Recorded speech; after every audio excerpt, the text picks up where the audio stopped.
नमस्कार। आप सभी का हार्दिक अभिनंदन। आइए ब्रह्म पुराण के अगले अध्याय का पाठन आरंभ करते हैं। श्राद्ध कल्प का वर्णन। मुनियों ने पूछा, भगवान, अब श्राद्ध कल्प का विस्तार पूर्वक वर्णन कीजिए। तपोधन कब, कहाँ, किन देशों में और किन लोगों को किस प्रकार श्राद्ध करना चाहिए, यह बताने की कृपा करें। व्यास जी बोले, मुनिवरों सुनो, मैं श्राद्ध कल्प का विस्तार के साथ वर्णन करता हूँ। जब, जहाँ, जिन प्रदेशों में और जिन लोगों द्वारा जिस प्रकार श्राद्ध किया जाना चाहिए वह सब बतलाता हूँ। अपने कुलोचित धर्म का पालन करने वाले ब्राह्मण, क्षत्रिय और वैश्यों को उचित है कि वे अपने अपने वर्ण के अनुरूप वेदोक्त विधि से मंत्रोच्चारण पूर्वक श्राद्ध का अनुष्ठान करें। स्त्रियों और शूद्रों को ब्राह्मण की आज्ञा के अनुसार मंत्रोच्चारण के बिना ही विधिवत श्राद्ध करना चाहिए। उनके लिए अग्नि में होम आदि वर्जित है। पुष्कर आदि तीर्थ, पवित्र मंदिर, पर्वत शिखर, पावन प्रदेश, पुण्य सलिला नदी, नद, सरोवर, संगम, 7 समुद्रों के तट, लिपे पुते अपने घर, दिव्य वृक्षों के मूल और यज्ञ कुंड, ये सभी उत्तम स्थान है। इन सब में श्राद्ध करना चाहिए। अब श्राद्ध के लिए वर्जित स्थान बतलाता हूँ। किरात, कलिंग अर्थात उड़ीसा, कोंकण, कृमि, दशार्ण, कुमार, तंगण, कृथ, सिंधु नदी का उत्तर तट, नर्मदा का दक्षिण तट और करतोया का पूर्व तट, इन प्रदेशों में श्राद्ध नहीं करना चाहिए। प्रत्येक मास की अमावस्या और पूर्णिमा को श्राद्ध के योग्य काल बताया गया है। नित्य श्राद्ध में विश्व देवों का पूजन नहीं होता। नैमित्तिक श्राद्ध विश्व देवों के पूजन पूर्वक होता है। नित्य, नैमित्तिक और काम्य, ये 3 प्रकार के श्राद्ध माने गए हैं। इन तीनों का प्रतिवर्ष अनुष्ठान करना चाहिए। जात कर्म आदि संस्कारों के अवसर पर अभ्युदिक श्राद्ध भी करना उचित है।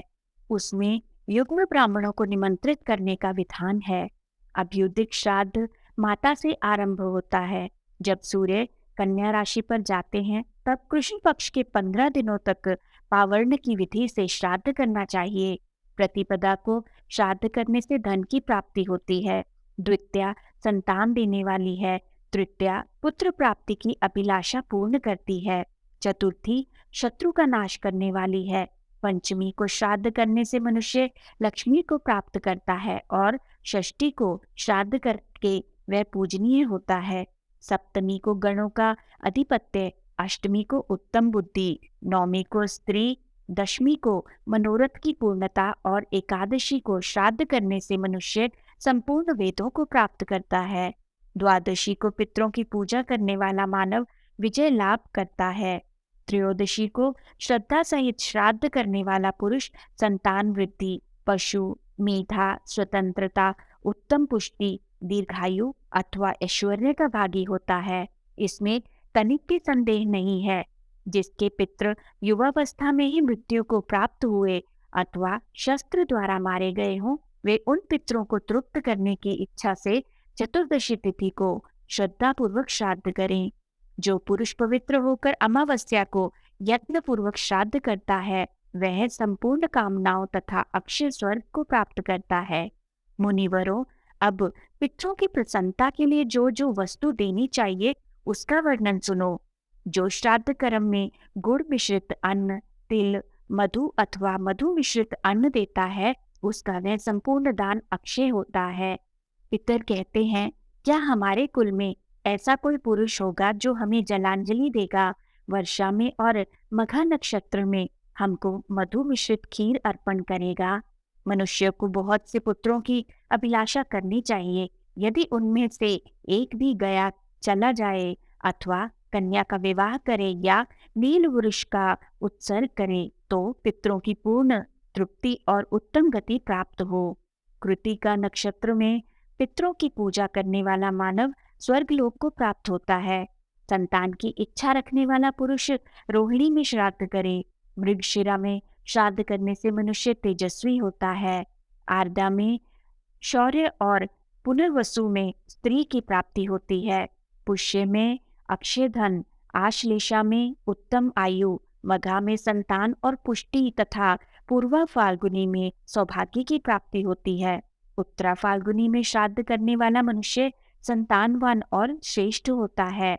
हस्त नक्षत्र में श्राद्ध करने से शास्त्र ज्ञान में श्रेष्ठता प्राप्त होती है। चित्रा में रूप, तेज और संतति मिलती है। स्वाति में श्राद्ध करने से व्यापार में लाभ होता है। विशाखा पुत्र की अभिलाषा पूर्ण करने वाली है। अनुराधा में श्राद्ध करने से चक्रवर्ती पद की प्राप्ति होती है। ज्येष्ठा में श्राद्ध से प्रभुत्व प्राप्त होता है। मूल में श्राद्ध करने वाला पुरुष उत्तम आरोग्य लाभ करता है। पूर्वाषाढ़ नक्षत्र में यश की प्राप्ति होती है। उत्तराषाढ़ में श्राद्ध से शोक दूर होता है। श्रवण में श्राद्ध के अनुष्ठान से शुभ लोक प्राप्त होते हैं। धनिष्ठा में श्राद्ध से अधिक धन का लाभ होता है। अभिजित में श्राद्ध से वेदों की विद्वता प्राप्त होती है। शतभिषा में पितरों की पूजा करने से वैदक के कार्य में सिद्धि प्राप्त होती है। पूर्वा भाद्रपदा में श्राद्ध से भेड़ और बकरी तथा उत्तरा भाद्रपदा में गौएं प्राप्त होती हैं। रेवती में श्राद्ध का अनुष्ठान करने से जस्ता आदि धातुओं की तथा अश्विनी में घोड़ों की प्राप्ति होती है। भरणी नक्षत्र में श्राद्ध करने वाला पुरुष उत्तम आयु प्राप्त करता है। तत्वज्ञ पुरुष उक्त नक्षत्रों में श्राद्ध करने पर ऐसे ही फलों के भागी होते हैं। अतः अक्षय फल की इच्छा रखने वाले पुरुष को कन्या राशि पर सूर्य के रहते उक्त नक्षत्रों में काम्य श्राद्ध का अनुष्ठान अवश्य करना चाहिए। सूर्य के कन्या राशि पर स्थित रहते मनुष्य जिन जिन कामनाओं का चिंतन करते हुए श्राद्ध करते हैं उन सबको प्राप्त कर लेते हैं। जब सूर्य कन्या राशि पर स्थित हो तब नांदी मुख पितरों का भी श्राद्ध करना चाहिए, क्योंकि उस समय सभी पितर पिंड पाने की इच्छा रखते हैं। जो राजसूय और अश्वमेध यज्ञों का दुर्लभ फल प्राप्त करना चाहता हो उसे कन्या राशि पर सूर्य के रहते जल, शाक और मूल आदि से भी पितरों की पूजा अवश्य करनी चाहिए। उत्तरा फाल्गुनी और हस्त नक्षत्रों पर सूर्य देव के स्थित रहते जो भक्ति पूर्वक पितरों का पूजन करता है उसका स्वर्गलोक में निवास होता है। उस समय यमराज की आज्ञा से पितरों की पुरी तब तक खाली रहती है जब तक कि सूर्य वृश्चिक राशि पर मौजूद रहते हैं। वृश्चिक बीत जाने पर भी जब कोई श्राद्ध नहीं करता तब देवताओं सहित पितर मनुष्य को दुस्सह शाप देकर खेद पूर्वक लंबी सांसें लेते हुए अपनी पुरी को लौट जाते हैं। अष्टका, मनवंतरा तथा अन्वष्टका तिथियों को भी श्राद्ध करना चाहिए। वह मातृवर्ग से आरंभ होता है। ग्रहण, व्यतिपात, एक राशि पर सूर्य और चंद्रमा के संगम, जन्म नक्षत्र तथा ग्रह पीड़ा के अवसर पर पावर्ण श्राद्ध करने का विधान है। दोनों अयनों के आरंभ के दिन, दोनों विषुव योगों के आने पर तथा प्रत्येक संक्रांति के दिन विधि पूर्वक उत्तम श्राद्ध करना चाहिए। इन दिनों में पिंडदान को छोड़कर शेष सभी श्राद्ध संबंधी कार्य करने चाहिए। वैशाख की शुक्ला तृतीया और कृतिक की शुक्ला नवमी को संक्रांति की विधि से श्राद्ध करना चाहिए। भादों की त्रयोदशी और माघ की अमावस्या को खीर से श्राद्ध करना चाहिए। जब कोई वेदवेत्ता एवं अग्निहोत्री क्षत्रिय ब्राह्मण घर पर पधारे तब उस एक ब्राह्मण के द्वारा भी विधि पूर्वक उत्तम श्राद्ध संपन्न करना चाहिए। जिस दिन साधु पुरुषों द्वारा प्रशंसित श्राद्ध के योग्य कोई वस्तु प्राप्त हो जाए उस दिन द्विजों को पावर्ण की विधि से श्राद्ध करना चाहिए। माता और पिता की मृत्यु के दिन प्रतिवर्ष एकोदिष्ट श्राद्ध करना चाहिए। यदि पिता के भाई अथवा अपने बड़े भाई की मृत्यु हो गई हो और उनके कोई पुत्र नहीं हो तो उनके लिए भी निधन तिथि को प्रतिवर्ष एकोदिष्ट श्राद्ध करना उचित है। पार्वण श्राद्ध में पहले विश्व देवों का आवाहन और पूजन होता है, किंतु एकोदिष्ट में ऐसा नहीं होता। देव कार्य में 2 और पितृ कार्य में 3 ब्राह्मणों को निमंत्रित करना चाहिए अथवा दोनों में एक एक ब्राह्मण को ही निमंत्रित करें। इसी प्रकार मातामहों के श्राद्ध कार्य में भी समझना चाहिए। जो हाल का मरा हो उसके लिए सदा बाहर जल के समीप पृथ्वी पर तिल और कुश सहित पिंड और जल देना चाहिए। मृत्यु के तीसरे दिन प्रेत का अस्थि चयन करना उचित है।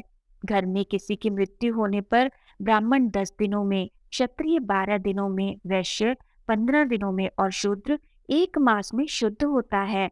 सूतक निवृत्त हो जाने पर घर में एकोदिष्ट श्राद्ध करना बताया गया है। 12वें दिन 1 मास पर, फिर 1.5 मास पर तथा उसके बाद प्रति मास 1 वर्ष तक श्राद्ध करना चाहिए। वर्ष बीतने पर सपिंडीकरण श्राद्ध करना उचित है। सपिंडीकरण हो जाने पर उसके लिए पार्वण श्राद्ध का विधान है। सपिंडीकरण के बाद मृत व्यक्ति प्रेत भाव से मुक्त होकर पितरों के स्वरूप को प्राप्त होते हैं। पितर 2 प्रकार के हैं, अमूर्त और मूर्तिमान। नांदीमुख नाम वाले पितर अमूर्त होते हैं और पार्वण श्राद्ध के पितर मूर्तिमान बताए गए हैं। एकोदृष्ट श्राद्ध ग्रहण करने वाले पितरों की प्रेत संज्ञा है। इस प्रकार पितरों के 3 भेद स्वीकार किए गए हैं। मुनियों ने पूछा, द्विजश्रेष्ठ, मरे हुए पिता आदि का सपिंडीकरण श्राद्ध कैसे करना चाहिए, यह हमें विधि पूर्वक बतलाइए। व्यास जी बोले, ब्राह्मणों, मैं सपिंडीकरण श्राद्ध की विधि बतलाता हूँ, सुनो। सपिंडीकरण श्राद्ध विश्व देवों की पूजा से रहित होता है। इसमें एक ही अर्घ्य और एक ही पवित्र का विधान है। अग्निकरण और आवाहन की क्रिया भी इसमें नहीं होती। सपिंडीकरण में अपस्वव्य होकर अयुग्म ब्राह्मणों को भोजन कराना चाहिए। इसमें जो विशेष क्रिया है उसका वर्णन करता हूँ, एकाग्रचित्त होकर सुनो। सपिंडीकरण में तिल, चंदन और जल से युक्त 4 पात्र होते हैं। उनमें से 3 तो पितरों के लिए रखे और 1 प्रेत के लिए। प्रेत के पात्र अर्धे जल लेकर ये समानः समनसः इत्यादि मंत्र का जप करते हुए पितरों के तीनों पात्रों में छोड़ना चाहिए। शेष कार्य अन्य श्राद्धों की भांति करने चाहिए। स्त्रियों के लिए भी इसी प्रकार एकोदिष्ट का विधान है। यदि पुत्र न हो तो स्त्रियों का सपिंडीकरण नहीं होता। पुरुषों को उचित है कि वे स्त्रियों के लिए भी प्रतिवर्ष उनकी मृत्यु तिथि को एकोदिष्ट श्राद्ध करें। पुत्र के अभाव में सपिंड और सपिंड के अभाव में सहोदक इस विधि को पूर्ण करें। जिसके कोई पुत्र ना हो उसका श्राद्ध उसके दौहित्र कर सकते हैं। पुत्रिका विधि से ब्याही हुई कन्या के पुत्र तो अपने नाना आदि का श्राद्ध करने के अधिकारी हैं ही। जिनकी द्वयामुष्यायन संज्ञा है, ऐसे पुत्र नाना और बाबा दोनों का नैमित्तिक श्राद्धों में भी विधि पूर्वक पूजन कर सकते हैं। कोई भी न हो तो स्त्रियां ही अपने पतियों का मंत्रोच्चारण किए बिना श्राद्ध कर सकती हैं। वे भी न हो तो राजा मृतक के सजातीय मनुष्यों द्वारा दाह आदि समस्त क्रियाएं पूर्ण कराएं, क्योंकि राजा सब वर्णों का बंधु होता है। ब्राह्मणों, तपिंडीकरण के बाद पिता के जो प्रपितामह है वे लेप भाग भोजी पितरों की श्रेणी में चले जाते हैं। उन्हें पितृपिंड पाने का अधिकार नहीं रहता। उनसे आरंभ करके 4 पीढ़ी ऊपर के पितृ जो अब तक पुत्र के लेप भाग का अन्न ग्रहण करते हैं उसके संबंध से रहित हो जाते हैं। अब उनको लेप भाग का अन्न पाने का अधिकार नहीं रहता। वे संबंधहीन अन्न का उपभोग करते हैं। पिता, पितामह और प्रपितामह इन 3 पुरुषों को पिंड का अधिकारी समझना चाहिए। इनसे भिन्न अर्थात पितामह के पितामह से लेकर ऊपर के जो 3 पीढ़ी के पुरुष हैं वे लेप भाग के अधिकारी हैं। इस प्रकार 6 ये और 7वां यजमान सब मिलकर 7 पुरुषों का घनिष्ठ संबंध होता है, ऐसा मुनियों का कथन है। यह संबंध यजमान से लेकर ऊपर के लेप भाग भोजी पितरों तक माना जाता है। इनसे ऊपर के सभी पितर पूर्वज कहलाते हैं। पूर्वजों में से जो नरक में निवास करते हैं, जो पशु पक्षी की योनि में पड़े हैं तथा जो भूत आदि के रूप में स्थित हैं, उन सबको विधि पूर्वक श्राद्ध करने वाला यजमान तृप्त करता है। जिससे जिसकी तृप्ति होती है वह बतलाता हूँ, सुनो। मनुष्य पृथ्वी पर जो अन्न बिखेरते हैं उससे पिशाच योनि में पड़े हुए पितरों की तृप्ति होती है। स्नान के वस्त्र से जो जल पृथ्वी पर टपकता है उससे वृक्ष योनि में पड़े हुए पितर तृप्त होते हैं। नहाने पर अपने शरीर से जो जल के कण पृथ्वी पर गिरते हैं उनसे उन पितरों की तृप्ति होती है जो देव भाव को प्राप्त हुए हैं। पिंडों के उठाने पर जो जल के कण पृथ्वी पर गिरते हैं, उनसे पशु पक्षियों की योनि में पड़े हुए पितरों की तृप्ति होती है। कुल में जो बालक दांत निकलने के पहले दाह आदि कर्म के अनधिकारी रहकर मृत्यु को प्राप्त होते हैं, वे सामर्जन के जल का आहार करते हैं। ब्राह्मण लोग भोजन करके जो हाथ मुंह धोते हैं और चरणों का प्रक्षालन करते हैं, उस जल से अन्यान्य पितरों की तृप्ति होती है। ब्राह्मणों इस प्रकार विधि पूर्वक श्राद्ध करने वाले पुरुषों के जो पितर दूसरी दूसरी योनियों में चले गए हैं, वे भी यजमान और ब्राह्मणों के हाथ से बिखरे हुए अन्न और जल के द्वारा पूर्ण तृप्त होते हैं। मनुष्य अन्य उपार्जित धन से जो श्राद्ध करते हैं, उससे चांडाल आदि योनियों में पड़े हुए पितर की तृप्ति होती है। इस प्रकार यहाँ श्राद्ध करने वाले भाई बंधुओं के द्वारा जो अन्न और जल पृथ्वी पर डाले जाते हैं, उनके द्वारा बहुत से पितर तृप्त होते हैं। अतः मनुष्य को उचित है कि वह पितरों के प्रति भक्ति रखते हुए शाक मात्र के द्वारा भी विधि पूर्वक श्राद्ध करे। श्राद्ध करने वाले लोगों के कुल में कोई दुख नहीं भोगता। श्राद्ध का दान संयमी, अग्निहोत्री, शुद्ध चरित्र, विद्वान एवं विशेषतः क्षोत्रिय ब्राह्मण को देना चाहिए। त्रिनाचिकेत, त्रिमधु, त्रिसुपर्ण, षडंगवेता, माता पिता का भक्त, भांजा, सामवेद का ज्ञाता, ऋत्विक पुरोहित, आचार्य, उपाध्याय, मामा, श्वशुर, साला, संबंधी, मंडल ब्राह्मण का पाठ करने वाला, पुराणों का तत्वज्ञ, संकल्पहीन, संतोषी और प्रतिग्रह न लेने वाला, ये श्राद्ध में सम्मिलित करने योग्य पंक्ति पावन ब्राह्मण है। ऊपर बताए हुए श्रेष्ठ द्विजों को देव यज्ञ अथवा श्राद्ध में एक दिन पहले ही निमंत्रण देना चाहिए। उसी समय से ब्राह्मणों तथा श्राद्धकर्ता को भी संयम से रहना चाहिए। जो श्राद्ध में दान देकर अथवा श्राद्ध में भोजन करके मैथुन करता है, उसके पितृ 1 मास तक वीर्य में शयन करते हैं।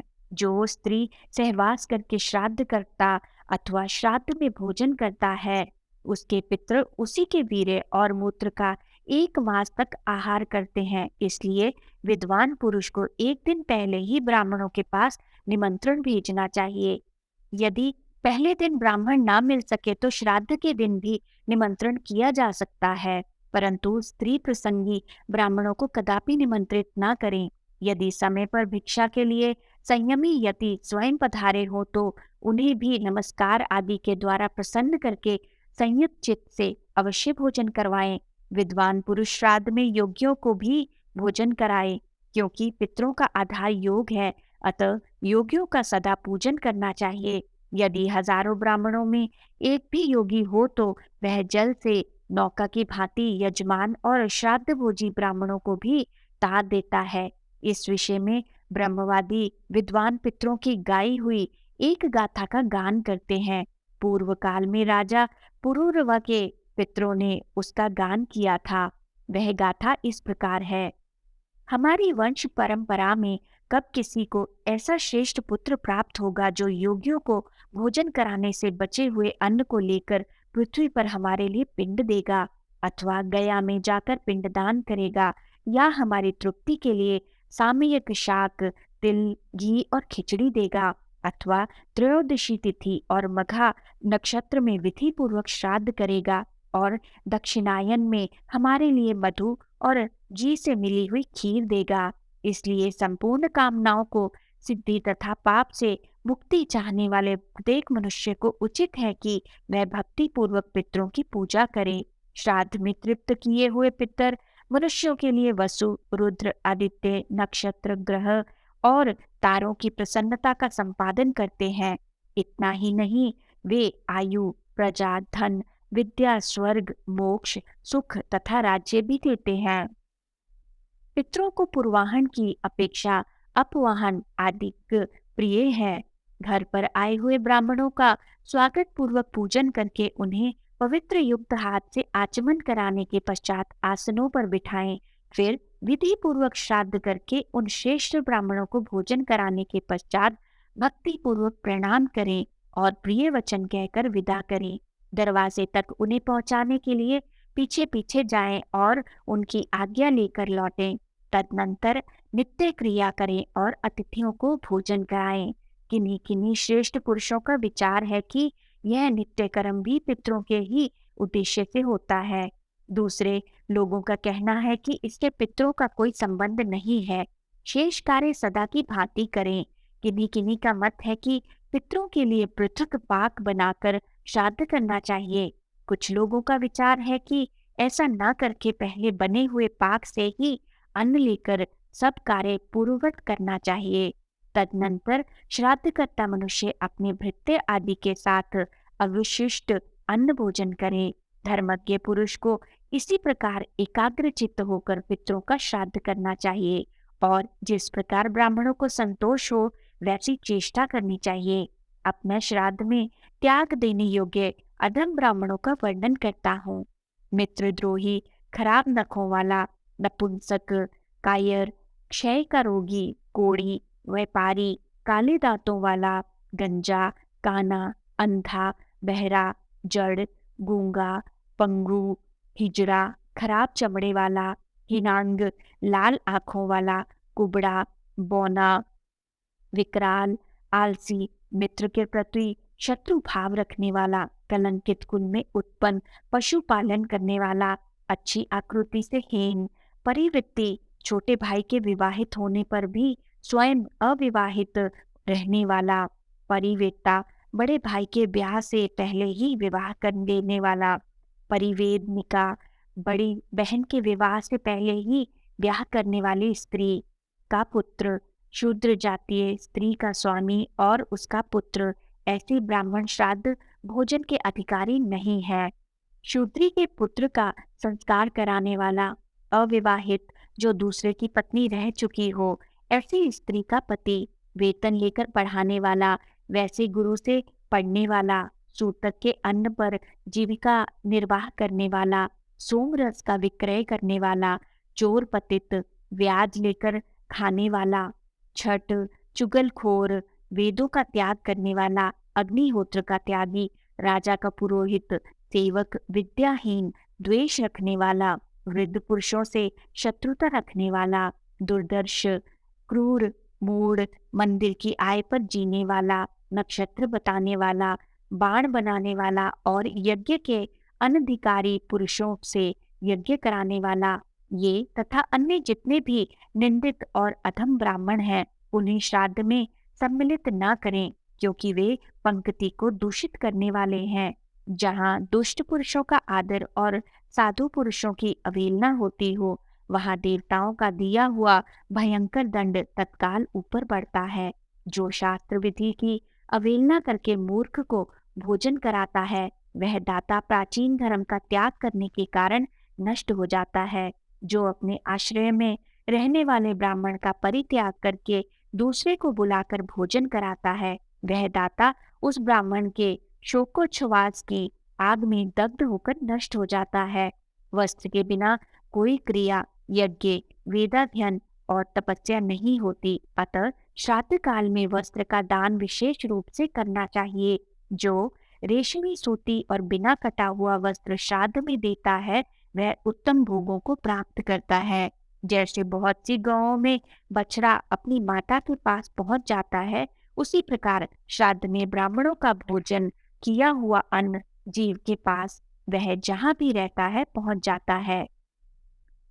नाम, गोत्र और मंत्र ये अन्न को वहां ढोकर नहीं ले जाते, अपितु मृत्यु को प्राप्त हुए जीवों तक को तृप्ति पहुंचती है। वे श्राद्ध से तृप्ति लाभ करते हैं।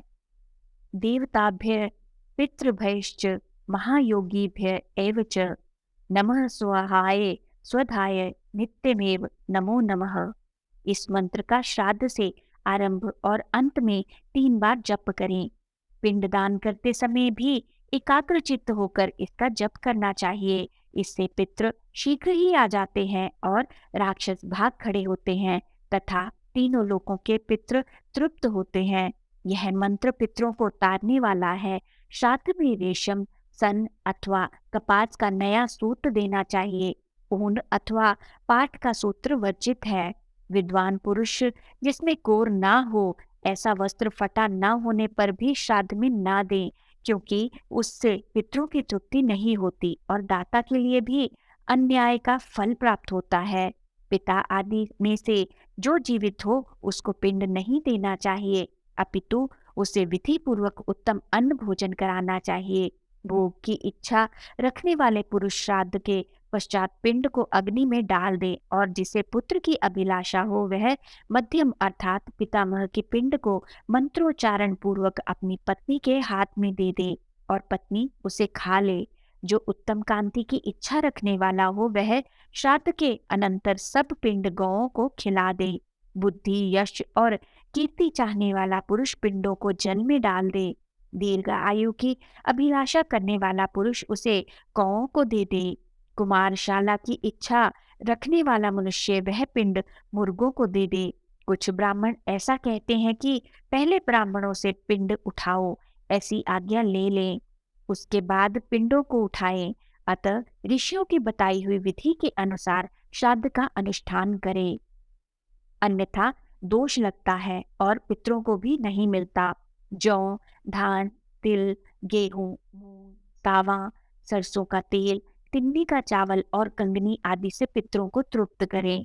आम, अमड़ा, बेल, अनार, बिजौरा, पुराना आंवला, खीर, नारियल, फालसा, नारंगी, खजूर, अंगूर, नीलकैथ, परवल, चिरौंजी, बेर, जंगली बेर, इंद्र जौ और भतुआ, इन फलों को श्राद्ध में यत्न पूर्वक लेना चाहिए। गुड़, शक्कर, खांड, गाय का दूध, दही, घी, तिल का तेल, सेंधा तथा समुद्र और झील से उत्पन्न होने वाला नमक, पवित्र सुगंध, चंदन, अर्गजा तथा केसर भी पितरों को निवेदन करें। सामयिक शाक, चौलाई, बथुआ, मूली तथा जंगली साग श्राद्ध में देने योग्य है।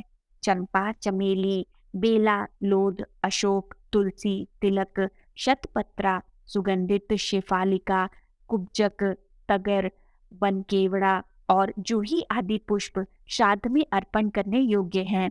कमल, कुमुद, पद्म, पुंडरीक, इंदिवर, कोकनद और कल्हार भी पितरों को निवेदन करें। गूगल, चंदन, श्रीवास, बेल, अगर तथा ऋषि गूगल ये पितरों के योग्य धूप है। चना और मसूर श्राद्ध में वर्जित है। स्त्री ऊँटनी और भेड़ के दूध, दही और घी का परित्याग करे।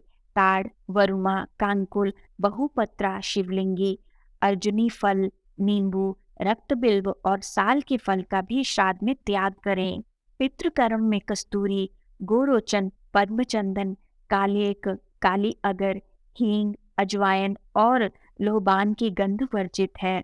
पालक का साग, बड़ी इलायची, चिरायता, शलजम, गाजर, अमलोनी का साग, चूका का साग, चने की पत्ती का साग, पहाड़ी कंद, सोवा, सौंफ, पटुआ साग, गंध शूकर, बराही कंद, हलभृत्य, सरसों, प्याज, लहसुन, शकरकंद, भैंसा कंद, जिमी कंद, सुथनी, लौकी, पहटुल, कुम्हड़ा, मिर्च, सौंठ, पीपल, बैंगन, केवांच, बहेड़ा, कच्चे गेहूं का अर्क, सत्तू, बासी अन्न, हींग, कचनार और सहीजन, इन सभी वस्तुओं का श्राद्ध में उपयोग न करें जो अत्यंत खट्टा, अधिक चिकना, सूक्ष्म, बहुत तेल का बना हुआ और नीरस हो तथा जिसमें से मदिरा की सी गंध आती हो, ऐसे पदार्थों को श्राद्ध में न दें। चिरायता, नीम, राई, धनिया, तरबूज और अमलबेद भी श्राद्ध में वर्जित है।